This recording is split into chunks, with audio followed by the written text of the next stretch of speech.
नमस्कार. आपण पाहत आहात तुळजाई एक्सप्रेस. तुळजाई एक्सप्रेसमध्ये आपलं सगळ्यांचं सहर्ष स्वागत. महाराष्ट्रात मुंबई येथे होणाऱ्या अमाप वृक्षतोडीवर निकिता रामाराणी या रणरागिणीने पुकारला प्रशासनाविरोधात बंड.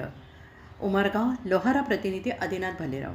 निकिता रामाराणी यांनी मुंबई महाराष्ट्रामध्ये होणाऱ्या अमाप वृक्षतोडीवर आळा घालण्यासाठी आणि निसर्गाचा बिघडलेला समतोल टिकवून राखण्यासाठी सरकारच्या विरोधात बंड पुकारण्यात आल्यानंतर उमरगा येथील वात्सल्य बालगृहाचे आणि महाराष्ट्र लोकविकास मंचाचे भूमिपुत्र वाघ यांचा जाहीर पाठिंबा दर्शवण्यात आला असून निकिता रामाराणी ही स्वयंसेविका मुंबई या ठिकाणी झाडे तोडून निसर्गाचा समतोल ढासळणाऱ्या सरकारच्या विरोधात उभी आहे.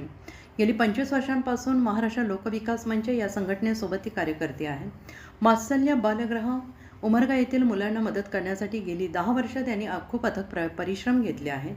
त्यांचं म्हणणं आहे की मुंबई परिसरातील झाडे तोडू नयेत, निसर्गाचा समतोल ढासळू नये आणि त्या वन्यजीव प्राण्यांसाठी, पक्ष्यांसाठी, झाडांसाठी गेली 20 वर्ष संघर्ष करते आहे. म्हणून त्यांनी आंदोलन सुरू केलं आहे. या आंदोलनाला महाराष्ट्र लोकविकास मंचच्या वतीने संघटनेचे राष्ट्रीय अध्यक्ष श्रीमान विश्वनाथ अण्णा तोडकर, महाराष्ट्र अध्यक्ष लोकविकास मंच सचिव भूमिपुत्र वाघ, संघटक रमाकांत कुलकर्णी, कालिंदी पाटील, मनीषा घुले, हरिश्चंद्र ढाकणे, विलास कुलकर्णी, नागेश गायकवाड यांनी पाठिंबा दिला आहे. तुळजाई एक्सप्रेससाठी प्रतिनिधी आदिनाथ भालेराव, उमरगा लोहारा.